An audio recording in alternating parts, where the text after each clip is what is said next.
the forest of Stonehurst held its breath.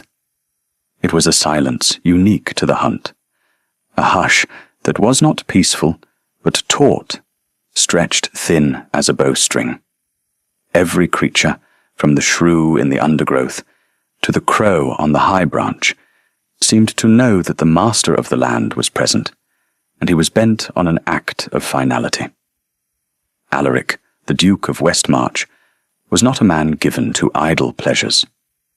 He did not hunt for the camaraderie or the sport. He hunted for the clean, cold moment of decision.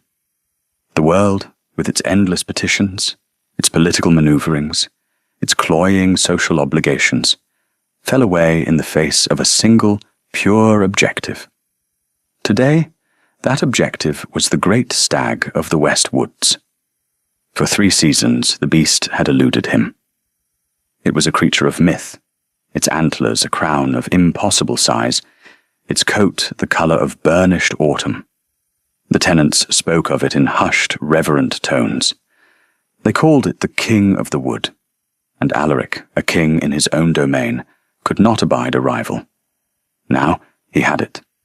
Cornered in a clearing of ancient oaks, the stag stood, its great chest heaving, its breath misting in the cool morning air.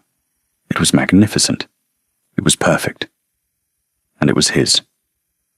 He raised the rifle to his shoulder, the stock smooth and familiar against his cheek. The metal was cool, an extension of his own will. His companions, Lord Harrington and Sir Marcus, held back, their own horses stamping and snorting, their expressions a mixture of anticipation and awe. They knew the Duke's moods. They knew to be silent at a moment like this. Alaric sighted down the barrel. The world narrowed to the small circle of his vision.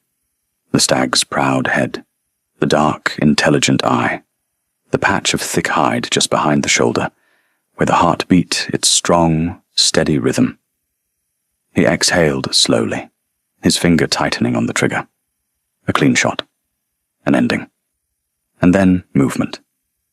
It was a flicker at the edge of the clearing, so incongruous that for a moment he thought it was a trick of the light, a doe breaking cover. But it was not. A figure, small and slight, emerged from the shadow of an oak. A girl.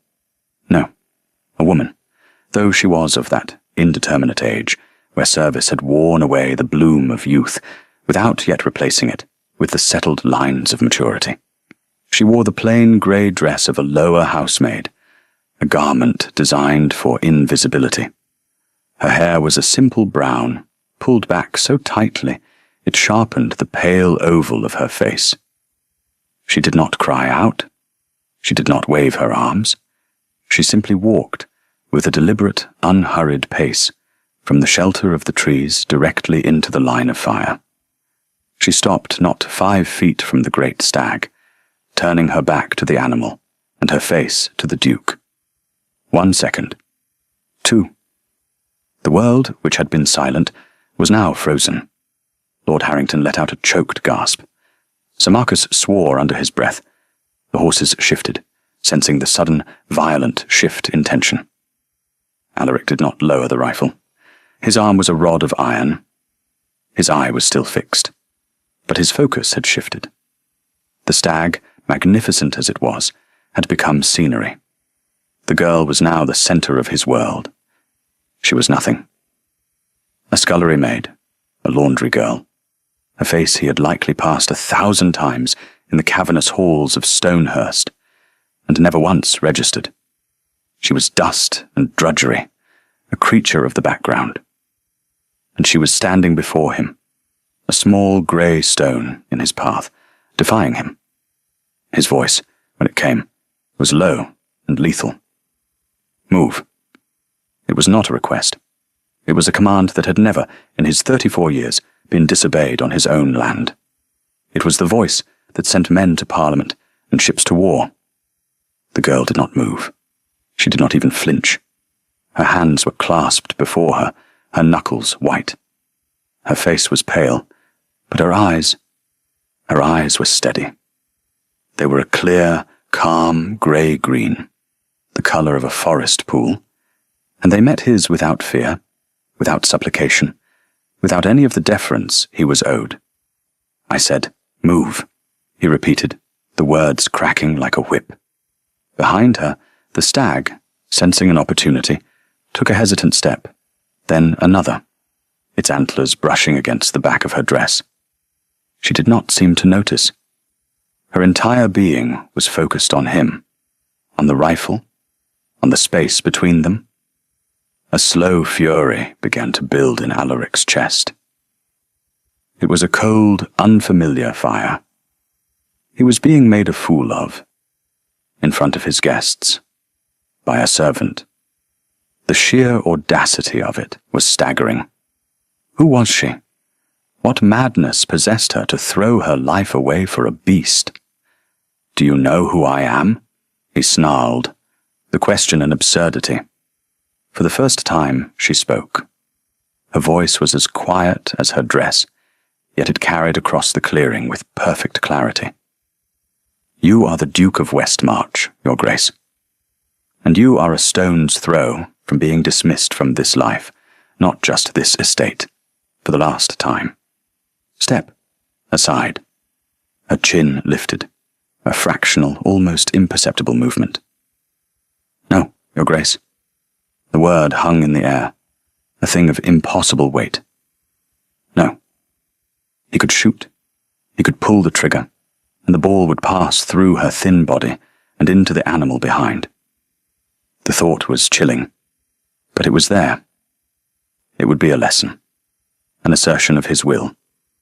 But his finger, a moment ago so certain, was now frozen. He looked at her, truly looked at her, and saw not a defiant servant, but an immovable object. She was shielding the stag, not with aggression, but with a profound and baffling stillness. She had made her body a sanctuary. The moment stretched. The stag, emboldened, finally broke. With a crash of undergrowth, it turned and bounded back into the deep woods, its white tail a flag of victory. It was gone. The girl remained, a statue in the empty clearing. With a sound of pure, frustrated rage, Alaric lowered the rifle. He did not slam it down. His movements were always controlled, precise. But the energy behind the action was volcanic.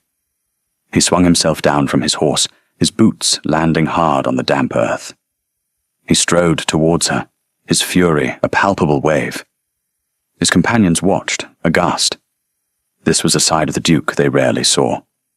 He stopped directly in front of her, so close she had to tilt her head back to see his face. He was a mountain of fine wool and cold anger, towering over her. "Your name," he commanded. "Elara Vance, Your Grace." Elara Vance. He said the name, as if tasting something bitter. "And what position do you hold in my household, Elara Vance, that gives you the right to interfere with my hunt?" "I am a laundress, Your Grace." A laundress. He almost laughed. It was too absurd. A washerwoman had faced him down. "A laundress," he repeated, his voice dropping to a dangerous whisper. "And you believe your duties extend to game management?" "No, Your Grace.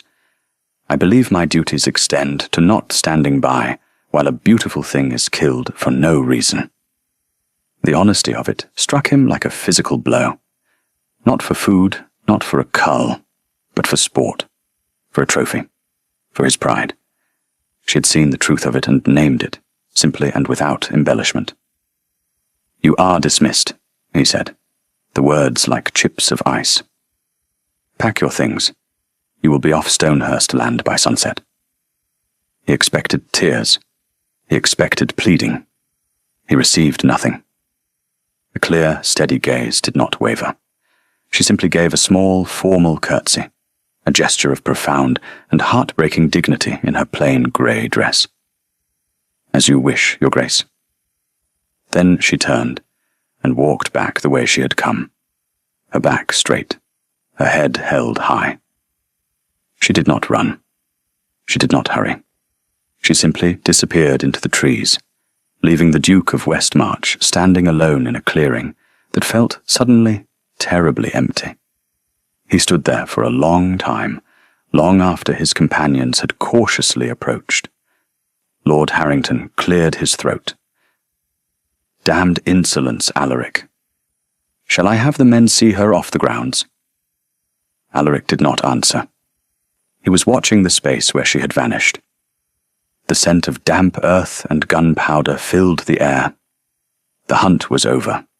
The stag was gone. But he felt with a certainty that unsettled him to his very core that something far more significant had just been captured. Or perhaps had just escaped. He was not sure which. All he knew was the name, Elara Vance, and the image of her small, unyielding figure against the backdrop of the ancient woods. The Duke's command was law. Elara Vance knew this as she knew the sting of lie on her hands, and the ache in her back from the heavy linen sheets. A word from him could alter a life, end it, or in her case, uproot it entirely. She did not return to the main house. To do so would be to invite the questions and stares of the other staff, to become the centre of a storm of gossip she had no desire to weather. Instead, she took the winding path that led to the small, damp cottage she shared with 2 other junior laundry maids near the river. Her belongings were few. A change of dress, a well-worn copy of Pilgrim's Progress, a small wooden bird her father had carved for her before he died, and a handful of pressed flowers between the pages of the book. It took less than 10 minutes to wrap them in a spare shawl. She did not cry. She had learned a long time ago that tears were a currency she could not afford to spend. They were a plea for pity, and pity was a soft, useless thing. She had acted. There were consequences. That was the simple, hard arithmetic of the world. She sat on the edge of her narrow cot, the small bundle at her feet. The sun was beginning to slant through the single small window, meaning the afternoon was waning. By sunset. His words. Where would she go? She had no family left. The position at Stonehurst, secured for her by a distant cousin of her mother's, who was now long dead, was the only home she had known for 5 years. She thought of the stag, the terror in its dark eyes, the trembling of its powerful flanks. She had seen it several times before, on her rare walks in the woods on her half-days off. It was a spirit of the place, wild and free. To see it brought down, to become a head on a wall, a testament to a man's passing whim. She could not bear it. It was not a choice, not really. To have stood by and done nothing would have been a betrayal of something deep within herself, a small, quiet part of her that still believed in sanctuary. So be it. She had bought the stag's life with her own livelihood. It was a fair trade. She stood, smoothed her grey dress, and picked up her bundle. She would walk to the village, perhaps find a place on the mail coach to the next town. A laundress could always find work.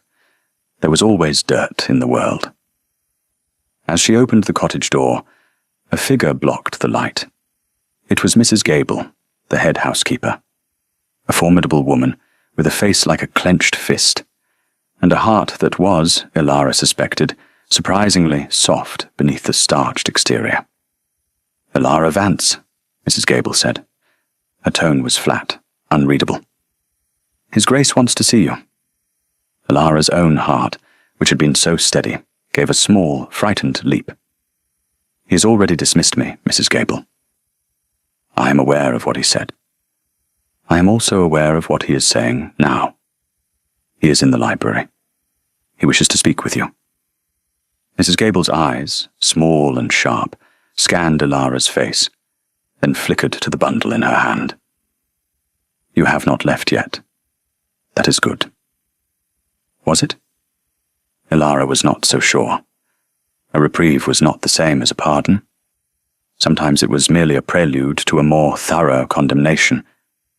But she could not refuse a second summons. She set her bundle back on the cot, and followed the housekeeper's rigid back up the path toward the great house. Stonehurst was built to awe. Its stones were hewn from the very land it commanded, great blocks of grey granite that seemed to grow from the earth. It was a fortress of wealth and power, and Ilara had never felt smaller than she did walking through its grand, echoing halls. The portraits of Westmarch dukes, stern and proud, seemed to follow her with their painted eyes. They all looked like him. The same strong jaw, the same air of absolute authority. Mrs. Gable did not speak until they reached the massive double doors of the library. She stopped and turned to Ilara. "I do not know what this is about," she said, her voice low. "I do not ask, but I will say this, girl. The Duke is a hard man, but he is a just man. Answer him plainly. He has no patience for dramatics." Ilara nodded, her throat dry. Mrs. Gable gave a curt nod in return, and pushed one of the doors open, announcing in a formal tone, "Ilara Vance, Your Grace." The library was Alaric's sanctuary, and it was as intimidating as its owner. It was a vast two-story room, walled with books from floor to ceiling. A rolling ladder stood against one wall, a silent testament to the sheer volume of knowledge contained within. The air smelled of leather, paper, and beeswax. A fire crackled in the enormous hearth, casting dancing shadows on the rich wood panelling. The Duke was not at his desk. He was standing by one of the tall arched windows, looking out at the manicured lawns that stretched away toward the darkening woods. He did not turn as she entered. The door closed softly behind her, leaving her alone with him. The silence was as heavy as the house itself. She stood just inside the doorway, her hands clasped, waiting. It was what she did best. After a full minute, he spoke, his voice quiet, devoid of the fury from the morning. "The stag has been seen at the southern edge of the estate. It appears unharmed." Ilara did not know what to say to that. She remained silent. He turned from the window. He had changed from his hunting attire into the severe, immaculate black coat and grey waistcoat he wore in the evenings. In the soft light of the fire, he looked less like a force of nature, and more like a man. A tired, formidable man, his storm-grey eyes fixed on her. "You were told to be off the land by sunset." "Yes, Your Grace. I was preparing to leave when Mrs. Gable found me." "Why hadn't you left already? The sun is setting." He gestured to the window, where the sky was streaked with orange and violet. I am a slow packer, Your Grace." Something moved at the corner of his mouth. Not quite a smile, though almost. "Indeed, with your vast collection of belongings." The words were sardonic, but the anger was gone. It had been replaced by something else. Curiosity. He walked slowly from the window, and stopped before a large globe that stood near his desk. He spun it with one finger, watching the continents blur. "This morning," he said, his eyes on the spinning globe, "you told me you acted because you could not stand by while a beautiful thing was killed for no reason." "Yes, Your Grace." "That implies you believe there are reasons for which a thing may be killed." The question was a trap. A philosopher's game. She was a laundress. What did she know of such things? She could only answer with her own simple truth. For food, when one is hungry, Your Grace, or to protect one's home, or one's family. Not for a head on a wall. He stopped the globe, his finger resting on the expanse of the ocean. He looked at her again, and his gaze was sharp, analytical, as if he were trying to solve a complex puzzle. You risked your life. You certainly risked your livelihood. All for an animal you did not know. I knew it was alive, she said softly, and it wished to remain so. That seemed reason enough. He was silent for a long time, studying her. She felt like a specimen under glass, a strange new insect he was attempting to classify. She bore his scrutiny as she had borne his anger, with a quiet stillness. Mrs. Gable tells me you have been here for 5 years, that you are diligent, quiet, and keep to yourself. As she said, you are unremarkable. He said the word without cruelty, as a statement of fact. That is my preference, Your Grace. And yet today you made yourself the most remarkable person on this entire estate.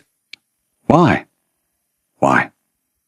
The question he had been asking himself all day.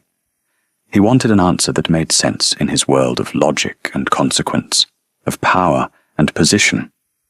He wanted to understand the equation that led a powerless girl to defy an all-powerful man. Elara thought for a moment, choosing her words with the care of someone who had so few to spare. Perhaps, Your Grace, it is only when one is unremarkable that one has the freedom to act on what is right, rather than what is expected. The words landed in the silent room with the force of a thunderclap. Ere he stared at her, his mask of ducal indifference finally cracking. He saw it then. It was not madness that had driven her. It was a kind of freedom he had never known. He was bound by his title, his duties, his name. He was the most powerful man for 100 miles, and yet he was a prisoner of expectation. And this girl, this laundress with nothing to her name, was free. You are no longer dismissed, he said, the words abrupt. Elara's head came up. Your Grace, your position is restored. You may return to your duties. He turned away from her, back toward the window, presenting her with his rigid back. It was a dismissal, a different kind of dismissal. She stood for a moment, uncertain. She had been cast out, and now she was recalled, all in the space of an afternoon. Her life felt like a piece of linen, wrung out and snapped straight at his command. Thank you, Your Grace, she whispered to his back. He gave no sign that he heard her. She curtsied to the empty air and let herself out of the library, the heavy door closing with a soft, definitive click. Alaric did not move from the window for a long time. He watched the last light fade from the sky, plunging his perfect lawns into darkness. Unremarkable. She had called herself unremarkable. And yet she had held a mirror up to him, and he had not liked the reflection. A man who needed to kill a beautiful thing to feel powerful. She had not said the words, but he had heard them all the same. He had brought her back to the library to understand her, to dissect her motives and file her away in his mind as an anomaly, a moment of temporary insanity. Instead, she had left him more unsettled than before. He had intended to reassert his authority, and instead he had pardoned her. More than that, he felt a strange and unwelcome sense of gratitude. She had stopped him from doing something he now felt, in the quiet of his own library, would have diminished him. He walked to his desk, but did not sit. He ran a hand over the polished wood. The house was silent. The day was done. But for the Duke of Westmarch, something was just beginning. He could not stop thinking about her eyes. That clear, steady gaze that had seen him, not as a duke, not as a master, but simply as a man with a rifle, and had found him wanting. We'll take a very short break. If you don't want to miss new stories, please subscribe to the channel. Life at Stonehurst returned to its familiar rhythms, but for two of its inhabitants, The world had fundamentally shifted. On the surface, nothing had changed. The Duke remained a remote, formidable presence, and Alara Vance remained an invisible cog in the great machine of the household. But beneath the surface, a silent awareness had grown between them. Alara returned to the endless cycle of the laundry, the sorting, the soaking, the scrubbing, the rinsing, the wringing, the hanging, the folding. It was hard, repetitive work, but there was a clean, honest satisfaction in it. She kept her head down. She did not speak of the incident in the woods, and when the other servants whispered, she pretended not to hear. They saw her as lucky, or perhaps foolishly brave. They did not understand that, for her, it had been neither. It had simply been necessary. But now, as she worked, she felt his eyes on her. Not literally, not at first. It was a subtle change in the atmosphere of the house itself. When she carried a heavy basket of folded linen through the halls, she would sometimes see him at a distance, walking with his steward or a guest, and his gaze would pass over her. Before, it had passed through her. Now it lingered for a fraction of a second. He was aware of her. She had become visible. The library became a place of silent intersection. One of her duties once a week was the light dusting of the books and furniture in the less used wings of the house, a task given to the quietest maids. The library had been added to her rotation. Mrs. Gable had informed her of this with a non-committal grunt, but Alara knew it was no accident. The first time she entered the room after her summons, her heart beat a little faster. It felt like trespassing on holy ground. The Duke was not there. She moved through the vast space with her feather duster, the silence broken only by the soft whisper of the feathers against leather-bound spines. She ran her fingers over the titles. Books were a luxury she had only ever dreamed of. Her father had taught her to read, but the only book they had ever owned was the Bible and her Pilgrim's Progress. Here was a universe of words. She found herself drawn to a small volume of poetry left open on a reading table. Wordsworth. She read a few lines, her lips moving silently. My heart leaps up when I behold a rainbow in the sky. The simple beauty of it was a balm. The next week, when she returned, the book was gone. In its place was another, a collection of essays by Emerson. A slip of paper marked a page. To be yourself in a world that is constantly trying to make you something else is the greatest accomplishment. A message. It had to be. She began to look forward to her library day with a secret, thrilling anticipation. It was a game they played, a conversation held in silence. He would leave a book, and she would read the marked passage, a history of the Roman Republic, a treatise on botany, a translation of the Meditations of Marcus Aurelius. He was, she realized, educating her. Or perhaps he was trying to understand her, to find the source of her strange courage within the pages of the world's great thinkers. For his part, Alaric found himself drawn to the library at odd hours, rearranging his schedule to coincide with the day the quiet laundress was due to dust. He would watch her from the gallery on the second floor, hidden in the shadows. He told himself it was an experiment. He was studying a phenomenon. He watched her move through his world of words, her touch on the books gentle, reverent. He saw the way her brow would furrow in concentration as she read the passages he left for her, the way a small, secret smile would sometimes touch her lips. She was not just reading the words. She was absorbing them. He started observing her outside the library as well.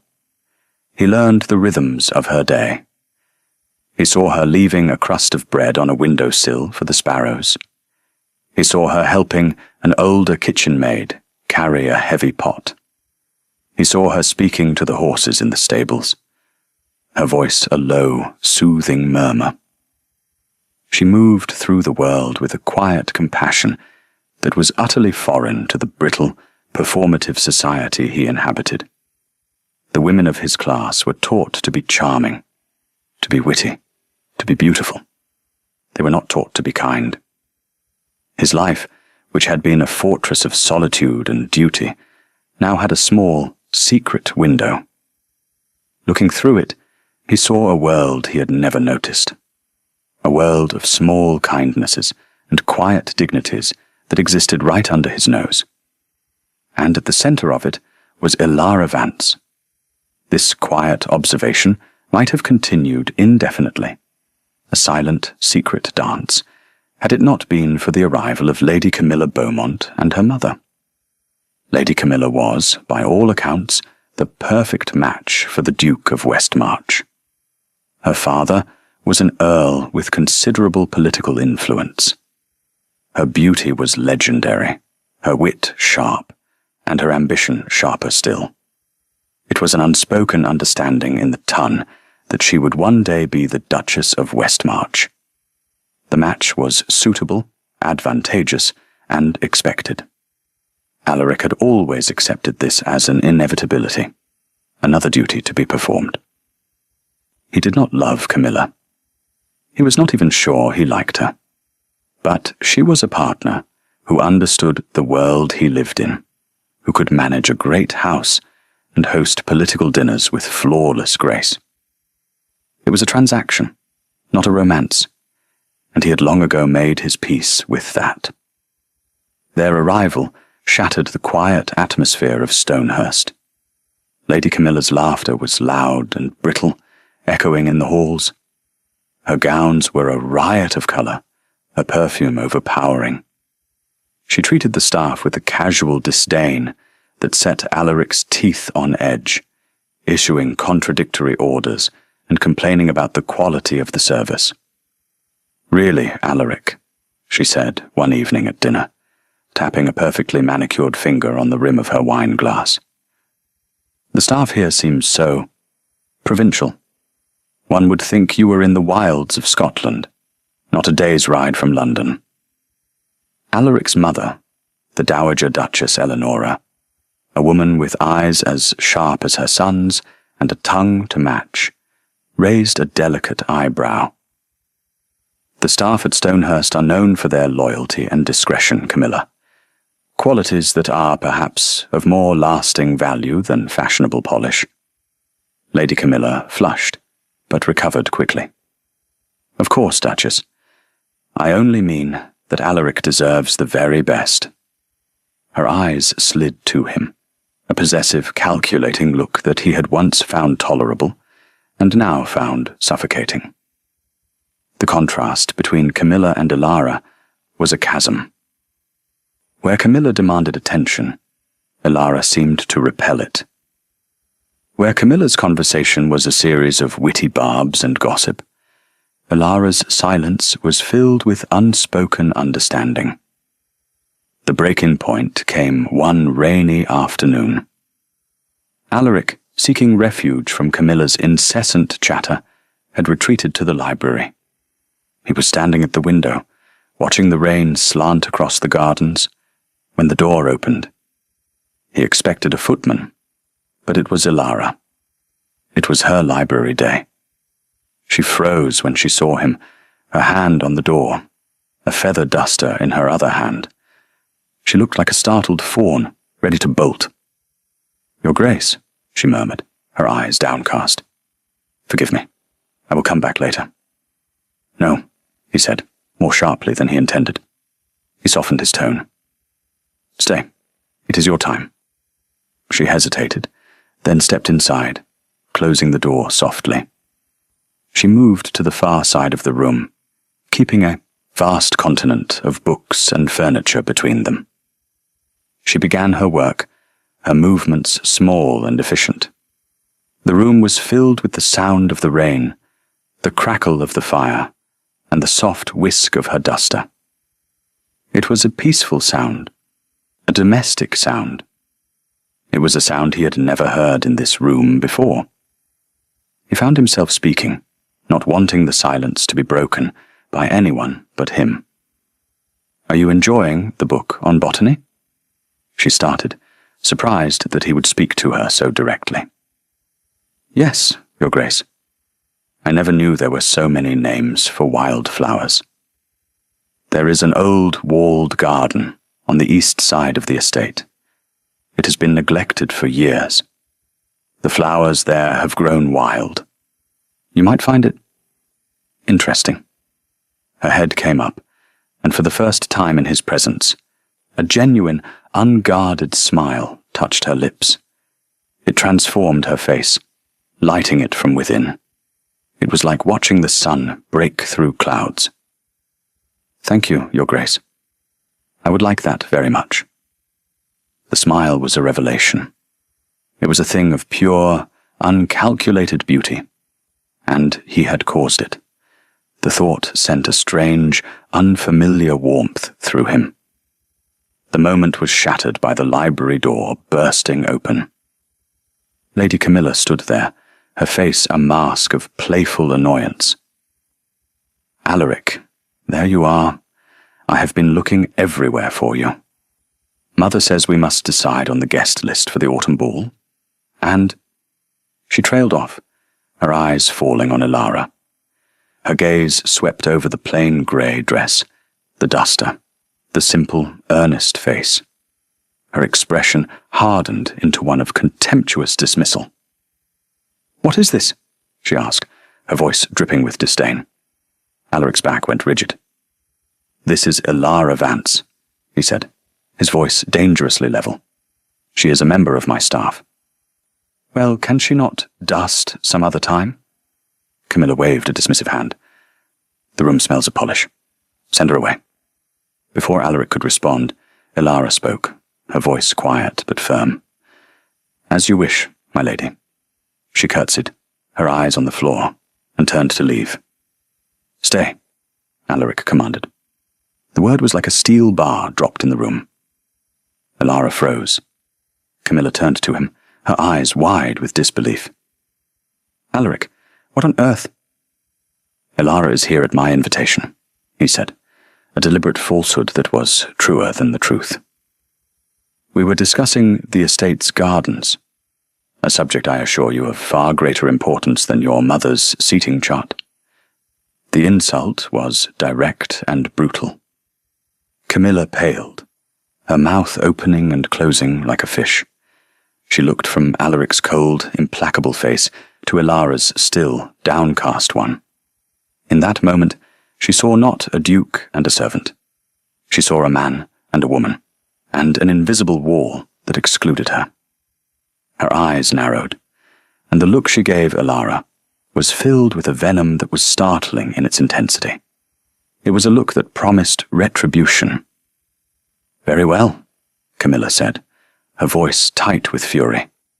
"Discuss your wildflowers, but do not think this conversation is over, Alaric." She turned on her heel and swept from the room, slamming the door behind her. The silence she left behind was profound. Elara stood with her back to him, her shoulders tense. He had defended her. He had humiliated the woman everyone expected him to marry, for the sake of a laundress. The world had just tilted on its axis. "Your Grace," she whispered, her voice trembling slightly. "You should not have done that." She was rude, he stated, as if it were the simplest thing in the world. "She is to be your Duchess. I am nothing. You have made an enemy for me." He walked towards her, stopping just behind her. He could smell the faint, clean scent of soap and fresh air that clung to her. "No," he said, his voice low and intense. "I have made an enemy of her. There is a difference." She turned then, and her eyes were filled with a fear he had not seen even when his rifle was pointed at her heart. But this was not fear for herself. It was fear for him. And that, more than anything, undid him. "Please be careful, Your Grace," she said. He looked down at her, at this small, quiet woman who had inadvertently turned his world upside down. He saw her courage, her compassion, her quiet dignity. He saw the woman who had stepped in front of a stag, and the woman who had smiled at the thought of wild flowers, and the woman who now feared for him. And in that moment, the Duke of Westmarch knew he was in very deep, very dangerous trouble. The transaction he had planned for his life was no longer acceptable. He wanted something more. He wanted something real. He wanted the impossible. The Dowager Duchess Eleonora arrived at Stonehurst like a cool front moving in to break a spell of humid, oppressive weather. She travelled with only her lady's maid and a mountain of luggage, and her arrival, unannounced, sent a ripple of panic through the household staff, and a wave of irritation across Lady Camilla's perfectly composed features. Eleonora was a woman forged in the crucible of court politics. She had been a celebrated beauty in her youth, but unlike many of her contemporaries, she had not allowed her mind to atrophy. She was whip-smart, observant, and possessed a bullshit detector of formidable accuracy. She loved her son, but she was not blind to his flaws, his coldness, his pride, his emotional isolation. She knew they were shields he had forged in a lonely childhood, but she feared they would become his cage. She found her son in the library, of course. It was his fortress. "Mother," Alaric said, rising from his desk. There was surprise in his voice, but also a hint of relief. "We did not expect you." "The best arrivals are always unexpected," she said, allowing him to kiss her cheek. She pulled off her gloves and surveyed the room, her sharp eyes taking in everything. "And I find the air in London has become dreadfully stale. I required a change of scenery. From the looks of it, so do you." She peered at him closely. "You look unsettled, Alaric. It's an improvement." Before he could formulate a reply, Lady Camilla swept in, a vision in silk, and feigned delight. "Duchess, what a wonderful surprise. Had we known you were coming, we would have prepared a proper welcome." "A proper welcome usually involves a great deal of fuss and discomfort," Eleonora replied dryly, her gaze sweeping over Camilla. "I prefer to arrive as I live, on my own terms." "You are looking well, Camilla. Ambition becomes you." It was a compliment with the sharp, hidden edge of a razor, and both women knew it. The Dowager Duchess settled into the rhythm of the house, but she was not a passive observer. She was a general, surveying a battlefield. She saw the way Camilla clung to Alaric's arm, her laughter a little too loud, her smiles a little too bright. She saw the way her son endured Camilla's presence with a polite, frozen patience that was more insulting than open hostility. And she saw the moments when his eyes would drift, his attention snagged by something or someone else. It did not take her long to identify the source of the disturbance. She first saw Ilara in the hall carrying a basket of mending. There was nothing remarkable about the girl at first glance. Plain dress, simple hair, downcast eyes.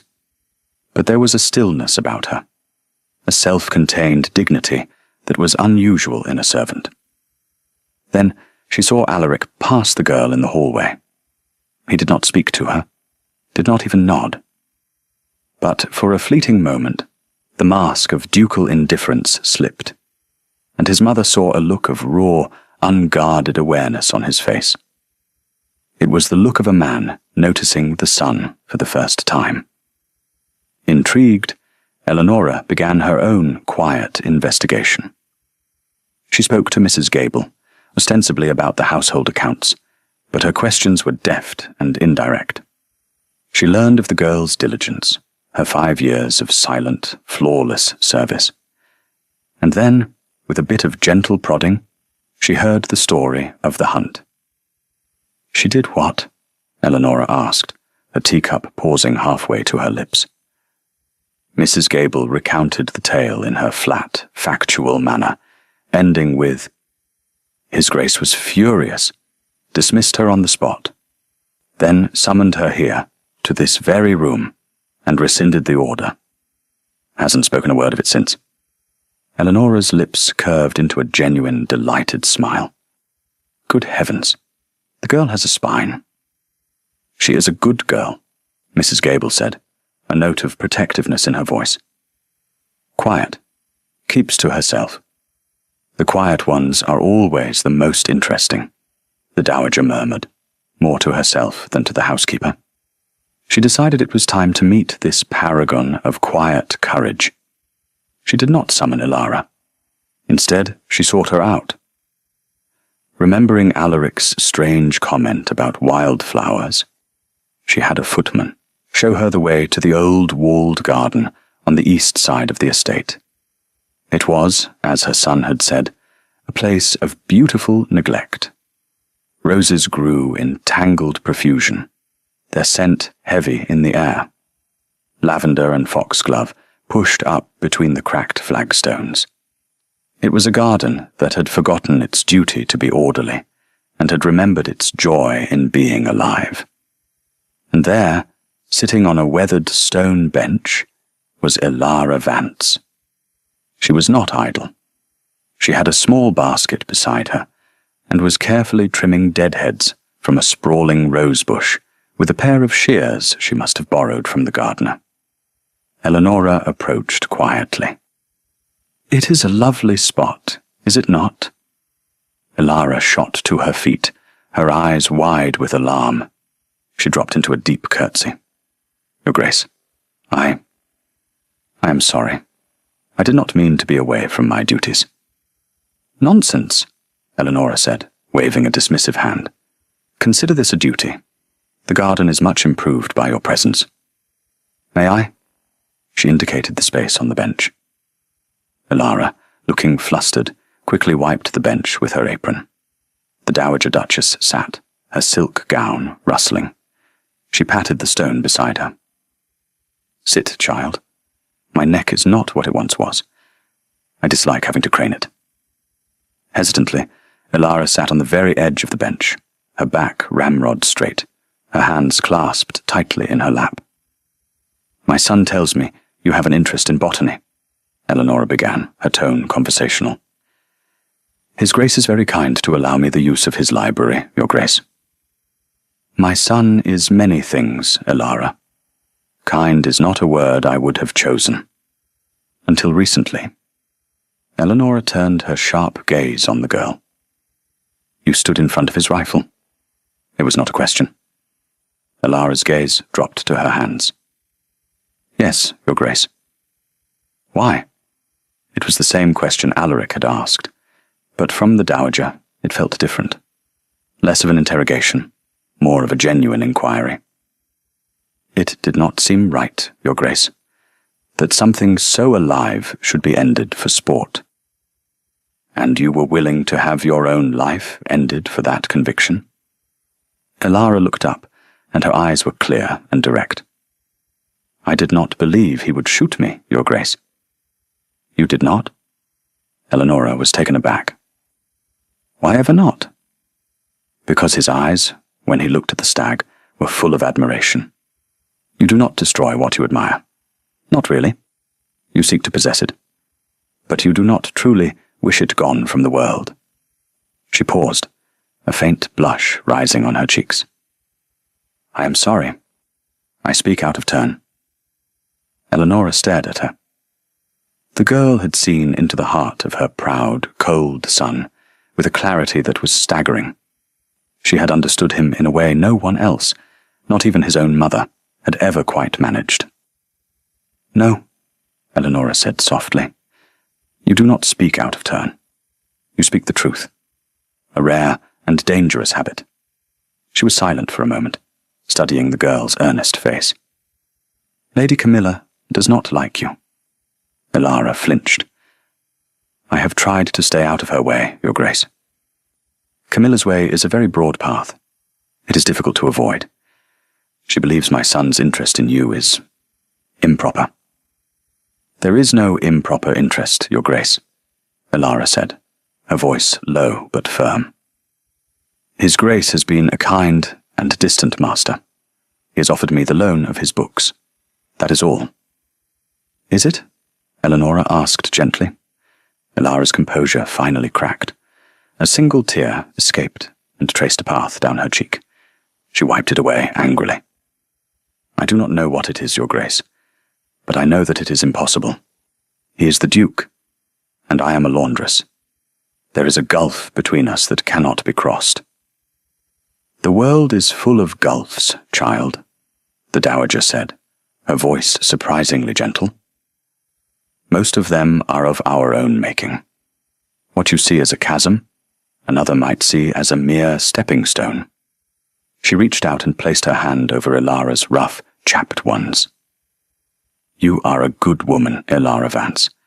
Do not let anyone, not Camilla, not my son, and certainly not the world, make you believe you are anything less." The conversation was interrupted by the sound of a horse approaching at a gallop. A moment later, a groom came running into the garden, his face pale. "Your Grace, the Dowager." "There's been an accident in the village. A fever's broken out in the tenants' cottages. Little Tom, the blacksmith's boy, he's taken terribly ill." Before Eleonora could even respond, Elara was on her feet. Her earlier distress was gone, replaced by a look of calm competence. "What kind of fever?" she asked the groom. "A hot fever, miss. Raging. The physician has been sent for, but he's miles away in the next town." "There's a cooling tea to be made from willow bark," Elara said, already moving toward the garden gate. "And feverfew for the headache. I know where they grow." She turned to the Dowager. "Forgive me, Your Grace." And she was gone, running down the path towards the woods, her basket forgotten on the bench. Eleonora watched her go, a slow smile spreading across her face. She turned to the stunned groom. "Well, what are you waiting for? Go and tell my son that his laundress is, once again, doing the work of an angel, and that he would be a fool not to follow her." Alaric, hearing the news, did not hesitate. He ordered his own horse saddled and galloped towards the village, his mind a storm of anxiety. A fever in the crowded tenants' cottages could spread like wildfire. But beneath the ducal concern for his people was a sharper, more personal fear. A fear for the woman who had run towards the danger without a second thought. He found the blacksmith's cottage shrouded in a tense silence. Inside, the air was thick and close. The blacksmith's wife was weeping in a corner, while her husband, a giant of a man, stood helpless, his huge hands hanging uselessly at his sides. And in the center of the small, dim room was Elara. She was kneeling by the small cot where the boy lay, his face flushed and his breathing ragged. She was not panicking. She was wiping his forehead with a cool, damp cloth, her movements calm and efficient. A small pot simmered on the hearth, filling the room with a bitter, herbal scent. She looked up as the Duke filled the doorway, and there was no surprise on her face, only a flicker of relief. "Your Grace," she said, her voice low and steady. "His fever is high, but his breathing is steady. I have given him a tea from willow bark. It will help." Alaric came further into the room, his fine leather boots seeming absurdly out of place on the rough-hewn floor. He looked at the sick child, then at Elara. She had taken command of the chaos, her quiet competence a beacon in the terrified household. "The physician is on his way," he said. "That is good," she replied, her attention already back on the boy. But the fever will not wait for him. He stood there for what felt like an eternity, watching her. He was the master of all this, the man with the power of life and death, of wealth and ruin. But in this small, dim room, he was utterly useless. She was the one with the real power, the power of knowledge, of compassion, of healing. She was tending to his people, not because it was her duty, but because it was her nature. He saw the blacksmith and his wife looking at him, their eyes filled with a desperate hope. They looked to him for a miracle, for a ducal command that could turn back sickness. And all he could do was stand there. He made a decision. "I will send for my own physician from London," he announced, his voice ringing with authority. "He will bring the latest medicines. We will spare no expense." He looked at the blacksmith. "Your son will have the best care in England." The woman sobbed with gratitude. The blacksmith bowed his head. "Thank you, Your Grace." "God bless you, Your Grace." But Alaric was not looking at them. He was looking at Alara. And in her clear, steady eyes, he saw not admiration, but a flicker of something else. Pity? Disappointment? She rose and came to him, her voice so low only he could hear. "Your Grace, the best care in England is not what this child needs. He needs his fever cooled. He needs to be kept comfortable. He needs his mother and father not to be terrified. Your promises of London physicians are for you, not for them. It is a way for you to feel powerful in a place where your power means nothing." The words were a bucket of ice water. She had, once again, seen right through him, through the ducal pronouncements to the man beneath, who was helpless and afraid. He felt a flush of anger, then a wave of profound shame. She was right. "What should I do?" he asked, the question torn from him. It was the most honest thing he had said in years. A ghost of a smile touched her lips. "You could hold his hand, Your Grace. The blacksmith. He's trying so hard to be strong. He's about to break." Alaric turned. He looked at the mountain of a man, his face a mask of stoic agony. He, the Duke of Westmarch, walked over to his tenant, a man he barely knew, and placed a hand on his shoulder. The blacksmith flinched, then looked at the Duke, his eyes swimming with unshed tears. "He's a strong boy," Alaric said, the words feeling clumsy and inadequate. "He will fight." The blacksmith's composure finally broke. A great shuddering sob escaped him, and he nodded, unable to speak. Alaric kept his hand on the man's shoulder, a silent, solid presence. And from across the room, Alara Vance watched him, and this time the look in her eyes was one of pure, unadulterated warmth. He had not given an order. He had offered comfort. He had not acted like a duke. He had acted like a man, and it had made all the difference. The arrival of the London physician 2 days later was an anticlimax. By the time he bustled in, full of his own importance, little Tom's fever had already broken. The willow bark tea, the cool cloths, and Alara's calm presence had worked their quiet magic. The physician made a great show of examining the boy, pronounced him well on the mend, and accepted the Duke's lavish fee with a self-satisfied smile, quietly taking credit for a victory that was not his. Alaric saw the injustice of it, but he said nothing. He was learning that some of the most important battles were fought in silence. His victory was not in the physician's report, but in the memory of the blacksmith's grateful, tear-streaked face, and in the quiet nod of approval Ilara had given him before she slipped away from the cottage. Her work done.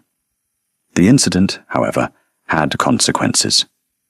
Lady Camilla was incensed. "You rode into a fever-ridden cottage?" she demanded of him that evening, her voice shrill. "For a blacksmith's brat? Have you lost your mind, Alaric? What if you had caught it? The Duke of Westmarch, laid low by a peasant's ailment. Can you imagine the scandal?" "I can imagine it," the Dowager Duchess interjected, looking up from her needlepoint. "It would be dreadfully inconvenient. Almost as inconvenient as a future Duchess who values her fiancé's title more than his life, and his life less than the lives of his people." Camilla's face tightened. "That is not fair. I am concerned for his Grace's welfare." "You are concerned for the welfare of his Grace's title, which you hope to one day share," Eleonora corrected her calmly. "There is a difference." The atmosphere in Stonehurst grew thick with unspoken tensions. Camilla, realizing she was losing ground, shifted her tactics. If she could not control Alaric, she would eliminate the source of his distraction. Her hostility towards Ilara, once a matter of disdainful glances and snide remarks, sharpened into a focused, malicious campaign. A bucket of soapy water was accidentally spilled on a freshly polished floor just as Ilara was passing, causing her to slip and badly bruise her arm. A delicate lace collar, part of Camilla's own laundry, was found to have a small, deliberate tear, and Ilara was subjected to a humiliating interrogation by a furious Lady Camilla in front of the other servants. A treasured book in the library, one Alaric had left for her, was found with its spine broken. Ilara endured it all with her quiet, infuriating dignity. She did not complain. She did not tattle. She simply absorbed the petty cruelties and carried on, her silence a more powerful rebuke than any angry words could have been. Mrs. Gable saw what was happening and tried to shield her, reassigning her duties to keep her away from the main house. But Camilla's reach was long. Alaric saw it too. He saw the new, wary tension in Ilara's shoulders, the faint bruise on her arm, the way she would flinch when Lady Camilla entered a room, and it stoked a cold, protective rage within him. He was the Duke. This was his house. And a guest, a woman he was supposed to marry, was tormenting one of his people under his own roof. One evening, he found Ilara in the walled garden. It had become their unspoken meeting place. She was not tending the flowers this time, but sitting on the stone bench, her head bowed, her hands clasped so tightly her knuckles were white. He approached softly. "Ilara." She looked up, and he saw the exhaustion in her eyes. She tried to muster a smile, but it faltered. "Your Grace." He sat on the bench beside her, leaving a respectable distance between them, though he wanted to close it. He wanted to reach out, to smooth the worried line from her brow. He did neither. "She is making your life impossible," he said, the statement flat. "Lady Camilla is a guest in your house," Ilara replied, her voice carefully neutral. "She is accustomed to a certain standard. This is not about standards. This is about cruelty." He turned to her, his voice low and urgent. "You do not have to endure this. Tell me what she has done. I will put a stop to it." She looked at him, and her eyes were filled with a deep, weary sadness. "And how would you do that, Your Grace?" "You would confront her. She would deny it. You would create a scene. You would humiliate the woman your world expects you to marry. And for what? To defend a laundress? You would make me the talk of the county, the source of a scandal. I would become a weapon for her to use against you. No. The only way to win a game like this is not to play. He stared at her, silenced by the simple, devastating logic of her words. She was protecting him, again, from the consequences of his own world, his own choices. It should not be this way, he said, the words torn from him. In my own house. Your house is not the world, Your Grace, she said gently. And the world is not a kind place for women like me, or for men like you, who are trapped by their titles. She gave him a small, sad smile. We are both in cages. Yours is just gilded. He had no answer to that. He looked at her, this woman of quiet strength and profound wisdom, and the gulf between them seemed both immense and utterly insignificant. Duke and laundress, gilded cage and grey servitude. What did any of it matter in the face of the truth he could no longer deny? He loved her. The realization did not strike him like lightning. It settled over him like the dusk, a slow, inevitable and peaceful certainty. He loved her courage. He loved her compassion. He loved the quiet sanctuary of her presence. He loved the way she saw him, the man, not the title. And in that moment of absolute clarity, he knew what he had to do. It was terrifying. It was radical. It was an act that would shatter the foundations of his world. It was, he realized with a grim smile, the only thing that would set them both free. But before he could speak, before he could give voice to the monumental decision taking shape in his soul, Lady Camilla played her final, desperate card. She chose her moment with theatrical precision. During a small, formal dinner party Alaric was hosting for a few local dignitaries. Camilla, stunning in a gown of crimson silk, had been sparkling all evening, the perfect hostess-in-waiting. The final course had been cleared. The port was being passed. The conversation was low and convivial. "I have the most wonderful news," Camilla announced, her voice ringing with false modesty, capturing the attention of the entire table. She placed her hand possessively on Alaric's arm. "Alaric and I have finally set a date. We are to be married in the spring." The table erupted in congratulations. Glasses were raised. Toasts were made. The future of the Duchy of Westmarch was being celebrated. Alaric sat frozen, a prisoner at his own table. He looked at Camilla, at her triumphant, smiling face, and felt a wave of nausea. He looked at his mother, whose face was a mask of cold fury. He looked at the happy, oblivious faces of his guests. He had been checkmated. To deny it now, here, would be a catastrophic insult, a declaration of war against her and her powerful family. He said nothing. His silence was taken as assent. Later that night, he found his mother in the library. She was not doing her needlepoint. She was standing by the fire, her arms crossed, her expression grim. "You let her do it," she said without preamble. "You let that grasping, manipulative little creature corner you in your own home." "What was I to do?" he asked, his voice raw. "Cause a scene? Humiliate her in front of Lord Ashworth?" "Yes," his mother snapped. "You are a duke. Your will is supposed to be law, not a suggestion to be debated.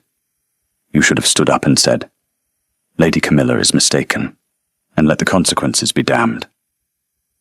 Instead, you sat there like a trussed pheasant. It is not so simple. It is precisely that simple. You are allowing your life to be dictated by a woman you do not love, whom you do not even respect, all for the sake of a convention you no longer believe in. And in doing so, you are breaking the heart of a woman who is worth 10 of her." Alaric flinched as if struck. Alara. Do not say her name, his mother commanded, her voice softening slightly. She deserves better than to be a secret you keep. The news of your engagement is all over the house. Every servant is whispering. Can you imagine what she is feeling right now? He could, and the thought was a knife in his gut. He had sat in silence to avoid a public scandal, and in doing so, he had committed a private, unforgivable betrayal. He turned and strode towards the door. Where are you going? His mother called after him. To fix it, he said, his voice grim. But it was too late. The damage was done. The next morning, Mrs. Gable came to him, her face pale and set. She's gone, Your Grace. Gone? Alaric's blood ran cold. Camilla? No, Your Grace. Mrs. Gable's voice was filled with a quiet accusation.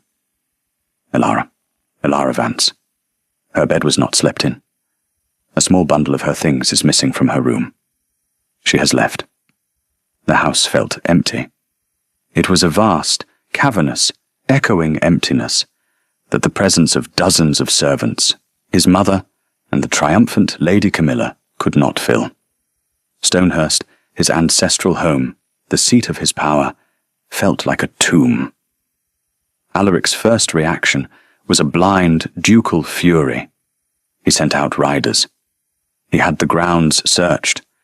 He dispatched men to the local village, to the coaching inn, to every cottage and farm within a 10-mile radius.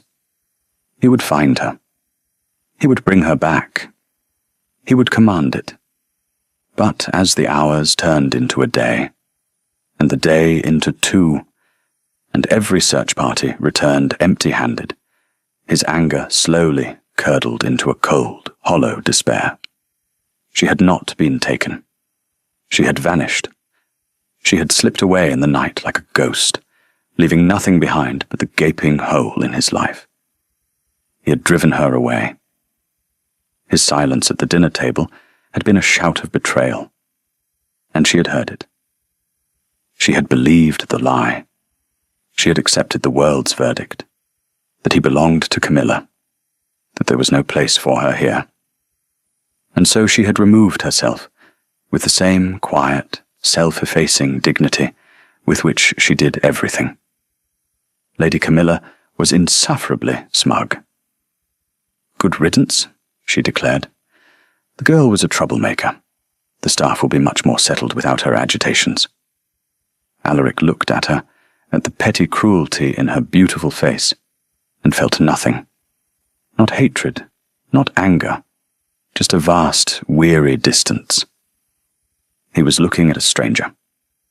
The engagement is off, Camilla, he said, his voice flat and dead. She stared at him, her smile faltering. What? Don't be ridiculous, Alaric. We are the talk of the ton. Then let them talk, he said, turning away from her. I will not marry you. Not now. Not ever. You may tell your father whatever you wish. Blame my madness. Blame a sudden affliction of the soul. I do not care. But we are finished. He walked out of the room, leaving her sputtering in his wake, her carefully constructed world collapsing around her. He felt no satisfaction in it. It was merely a piece of unpleasant business that had to be done. His mother found him hours later in the library, staring into the fire. He had not eaten. He had not slept. He was simply waiting, though for what, he did not know. She's a clever girl, the dowager said softly, coming to stand beside him. Alaric did not look at her. She's gone. She knew you would search the immediate area. She knew you would use your power and your resources. So she has gone where they cannot reach. She has made herself invisible again. Eleonora sighed. I misjudged her. I thought she was a fighter, but she has chosen flight. She was protecting me, Alaric said, his voice hoarse, from scandal, from myself. Perhaps, his mother conceded, or perhaps she was protecting herself from a world that has no place for a duchess who was once a laundress, from a man who sat silent while another woman claimed him. The words were a dagger, but they were true. A week passed, then 2. Life at Stonehurst was a hollow charade. Camilla and her mother departed in a flurry of outrage and recriminations, leaving a blessed silence in their wake. But it was not the right kind of silence. It was not the peaceful, companionable silence he had shared with Alara. It was the silence of absence. Alaric retreated into himself, becoming the cold, remote duke he had been before. But now it was a shell protecting a hollow core. He went through the motions of his life. He managed his estate. He answered his correspondence. He sat alone in his vast dining room, the food tasteless in his mouth. He spent his nights in the library, surrounded by the books they had shared. He would pick one up, a volume of poetry, a history, and see the ghost of her standing there, her head bowed in concentration, a faint, secret smile on her lips. The room was a museum of his failure. His mother watched him, her heart aching. She saw her proud, powerful son being consumed by a grief he did not know how to name. One night, she came to him in the library. She was carrying a small, worn book. It was Pilgrim's Progress. This was found in her room, the dowager said, placing it on the desk beside him. Tucked under the mattress. It seems she left in more of a hurry than we thought. Alaric picked it up. The cover was soft with age. He opened it. The pages were filled with her neat, careful handwriting, marginalia, and notes. But that was not what caught his eye. Tucked between the pages were pressed flowers, dozens of them. Each one was carefully labelled in her small, precise script. Foxglove from the walled garden. Wild rose from the lane. Willow from the riverbank. It was a hidden map of her world. A secret diary of beauty. And then a small, folded piece of paper fell out. His hands trembled as he unfolded it. It was not a letter. It was a drawing. A simple charcoal sketch, but rendered with astonishing skill and tenderness. It was the great stag. Not as a trophy, not as a beast, but as a king in his own domain. His head high, his eyes intelligent and proud. It was the stag as she had seen it, as she had saved it. Beneath the drawing was a single line of text, a quote. Some birds are not meant to be caged, that's all. Their feathers are too bright, their songs too sweet and wild. It was not from any of the books he had given her. It was something else. Something she had found. Something she believed. And in that moment, Alaric understood. He had been trying to find her, to bring her back, to cage her in his world as his duchess. He had been thinking like a duke, a collector of beautiful things. He had wanted to possess her. But Alara Vance was not a thing to be possessed. She was a wild, free spirit, and he had almost crushed her with the weight of his world. To love her was not to own her. It was to let her be free, even if it meant living without her. He looked at his mother, and for the first time in weeks, the fog of despair in his eyes began to clear, replaced by a new, quiet resolve. "I have been a fool," he said. "Yes," his mother agreed calmly. "But you are my fool, and you have a good heart beneath the ducal nonsense. The question is, what are you going to do about it?" He did not answer immediately. He picked up the drawing of the stag and looked at it, truly looked at it. He saw not just an animal, but a symbol of everything he had almost destroyed. He had to find her, not to capture her, not to command her, but to ask, to beg if necessary, and to prove that he could be a man worthy of her, not a duke who required her. "I am going to stop looking for a laundress," he said.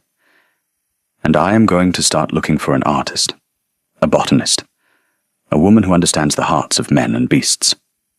He looked around the library, at the thousands of books, the maps of the world.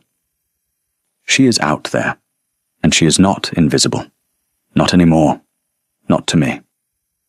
He did not know where to start. The world was a vast place, but for the first time since she had left, he felt not despair, but a flicker of hope. The hunt was on again. But this time, the prize was not a trophy for his wall. It was a partner for his soul. And he would not use a rifle. He would use his heart. The annual Stonehurst Autumn Ball had, for generations, been the pinnacle of the county's social calendar. This year, however, a different kind of anticipation hung in the air. The scandal of the Duke of Westmarch's broken engagement to Lady Camilla Beaumont was still fresh, and the Tun was ravenous for the next chapter of the drama. They were to be disappointed. The Duke was a changed man, but not in the way they expected. He was not a tragic, romantic figure. He was simply quiet. He had spent the past 2 months away from Stonehurst, a fact that had fueled 1,000 rumours. Some said he was nursing a broken heart in seclusion. Others, that he was pursuing some new, mysterious affair on the continent. The truth was far less glamorous. He had been searching, armed with the small charcoal drawing and the quote that was not from his library. He had begun a new kind of investigation. He had not used his ducal power, but his intelligence. The quote, after some research with a bookseller in London, was traced to a rather sentimental but popular play that had recently been performed. The drawing style was amateur, but gifted. He had started in London, visiting not the grand galleries, but the small, dusty shops that sold art supplies. He showed the drawing, not as a duke demanding information, but as a man searching for a lost relative. He was met with shrugged shoulders and blank stares. He moved on to the publishing houses, the botanical societies, the libraries. He was looking for a woman with a passion for nature, a gift for drawing, and a quiet, unassuming presence. He was looking for a needle in 1,000 haystacks, and he had found nothing. He had returned to Stonehurst for the ball, not in triumph, but in quiet defeat. He had done his duty, greeted his guests, and now stood on the edge of the glittering ballroom, a stranger in his own home. The music, the laughter, the swirl of colourful gowns, it all seemed like a play being performed on a distant stage. His mother approached him, her face etched with concern. "Alaric, you have been standing here like a statue for an hour. Dance with someone. Smile. At least pretend you are not miserable." "I am not miserable, Mother," he said. And it was true. The despair was gone. It had been replaced by a quiet, aching patience. "I am waiting. For a miracle? For her to be cleverer than I am." Just as he said the words, his butler, Mr. Davies, approached him, a silver salver in his hand. "A note for you, Your Grace." It was delivered to the kitchens.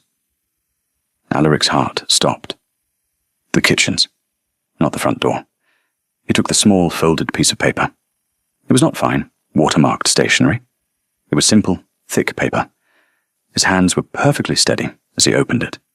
The note contained only 3 words. The walled garden. He did not run. The Duke of Westmarch did not run. But every line of his body strained with the effort of walking at a measured pace. He moved through the throngs of guests, murmuring apologies, ignoring their curious stares. He pushed open the French doors that led to the terrace and strode out into the cool night air. He followed the familiar path, his footsteps crunching on the gravel. The music of the ballroom faded behind him, replaced by the chirping of crickets and the rustle of leaves. The moon was high and full, bathing the garden in a silvery light. The gate to the walled garden was ajar. He pushed it open. The garden was transformed. It was no longer a place of beautiful neglect. It was a masterpiece of quiet artistry. The paths had been cleared and lined with glowing lanterns. The roses had been tamed just enough to enhance their beauty. The air was thick with the scent of night-blooming jasmine. And in the center of the garden, on the stone bench where his mother had spoken to her, she sat. Elara. She was not wearing a laundress's grey dress. She wore a simple gown of deep blue, the colour of the twilight sky. It was not silk or satin, but a soft, fine wool that draped gracefully. Her hair was not pulled back in a severe bun, but arranged in a simple but elegant coil at the nape of her neck, with a few soft tendrils framing her face. She was not a duchess in disguise. She was simply herself, amplified. She rose as he approached, her hands clasped before her, just as they had been in the forest clearing. But this time, her eyes were not just steady. They were shining. Elara. He breathed her name. It was a prayer. Your Grace, she replied, her voice the same quiet melody he had heard in his dreams for months. He stopped a few feet from her, his heart hammering against his ribs. He had 100 questions. Where had she been? How had she arranged this? How had she found the courage to return?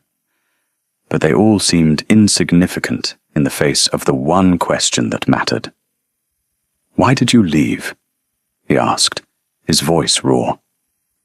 Because you were silent, she said simply, without accusation.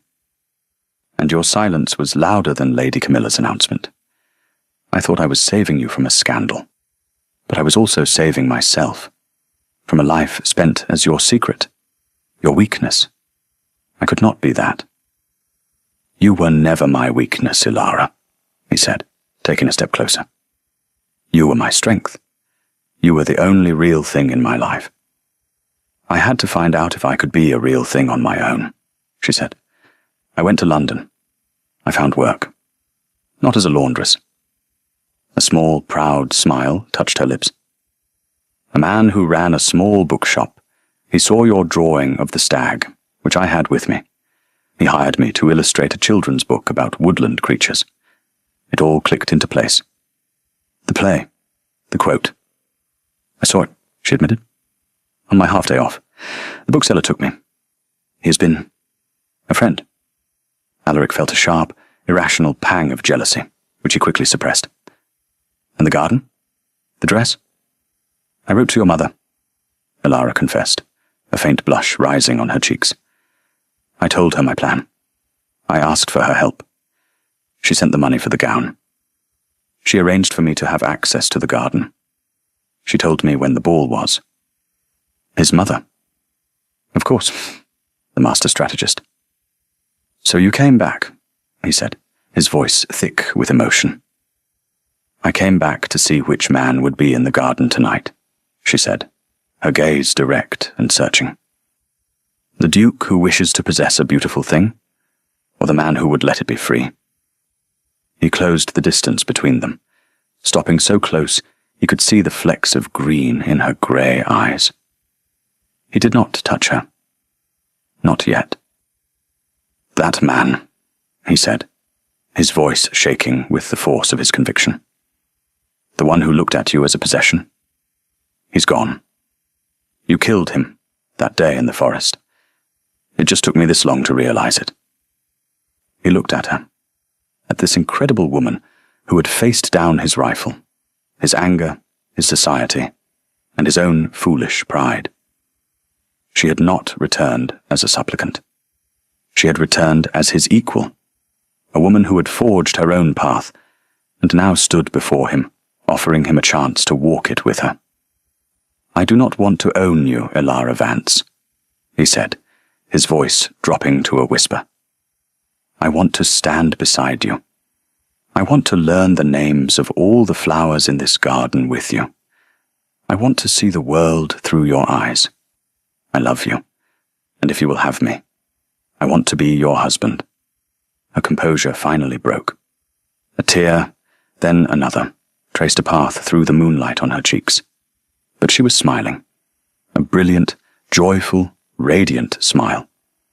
"I am a laundress," she whispered, as if testing the words one last time. "You are the woman I love," he countered, "and you will be my duchess. And if anyone in this god-forsaken county has a problem with that," he said, a ghost of his old ducal arrogance returning, but this time tempered with love, "they will have to answer to me." He reached out and gently brushed a tear from her cheek with his thumb. "Marry me, Elara." "Yes," she whispered. "Oh yes, Alaric." She said his name. His given name. And it was the most beautiful sound he had ever heard. He lowered his head and kissed her. It was not a kiss of passion or possession, but of homecoming. It was a kiss of quiet promises and shared sanctuaries. A kiss that sealed a pact made long ago in a sun-dappled forest clearing. The Duke and the laundress, the Stag and the Saviour, two souls who had found each other across an impossible gulf, not by bridging it, but by realizing it was never there at all. In the distance, the music of the ballroom swelled, a soundtrack for a world that was about to be turned upside down. But here, in the secret garden, under the watchful eye of the moon, their own world had just been made right. Epilogue. 1 year later, the Duchess of Westmarch stood on the great lawn of Stonehurst, watching her husband.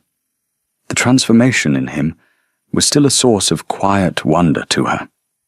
The cold, hard edges of the Duke she had first met had been softened, not by weakness, but by a deep and abiding happiness. He laughed now, a real, uninhibited sound that often sent the stable hands scrambling in surprise. He smiled with his eyes, and he held her hand in public. Elara herself had not changed, but had bloomed.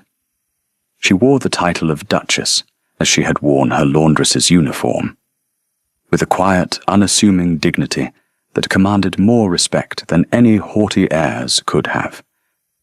The staff, who had first been wary, now adored her. She knew all their names, their children's names, their small joys and sorrows. She had shortened the impossibly long dining table, replacing it with a round one, so that we might all see each other. She had turned the disused east wing into a school for the tenants' children. Stonehurst, once a fortress, had become a home. The society that had been so scandalized by their union had, for the most part, been brought to heel by the combined forces of the Duke's unyielding devotion and the Dowager Duchess's formidable social power. Any lady who dared a slight against the new Duchess found her invitations mysteriously lost, her social prospects suddenly withered. It was amazing, Elara thought, how quickly principles could be swayed by the fear of being left out. Alaric came up behind her, sliding his arms around her waist, and resting his chin on her shoulder. "What are you thinking about?" he murmured, his breath warm against her ear. "I was thinking about how much has changed," she said, leaning back against him. "And what has not?" he added. He pointed towards the edge of the woods. There, at the tree line, stood a magnificent stag. Its antlers were a great crown against the evening sky. It watched them for a long moment, its dark eyes calm and intelligent. It was the king of the wood. Elara's heart filled with a quiet joy. "He is still here." "Of course he is," Alaric said. "He is the guardian of this place. A reminder. A reminder of a girl in a plain grey dress, of a man with a rifle, and of the moment a choice was made. Not to kill, but to understand. Not to possess, but to cherish. The stag held their gaze for another moment, then turned with a flick of its white tail and melted back into the shadows of the forest. It was not a farewell. It was a benediction. Alaric turned her in his arms, his storm-grey eyes soft in the fading light. "I love you, Ilara, Duchess of Westmarch." She smiled, reaching up to touch his face. "And I love you, Alaric, my duke, my husband, my friend." He was the same man she had seen through the rifle sight all that time ago. But now she saw all of him, the pride and the strength, the vulnerability and the grace. And he, in turn, saw all of her. Not the laundress, not the Duchess, but Ilara. And to be truly seen, she had discovered, was the greatest love story of all. Thank you for listening to the story all the way to the end. Please tell us which city you're watching from, and what the story made you feel. Don't forget to subscribe so you won't miss new stories.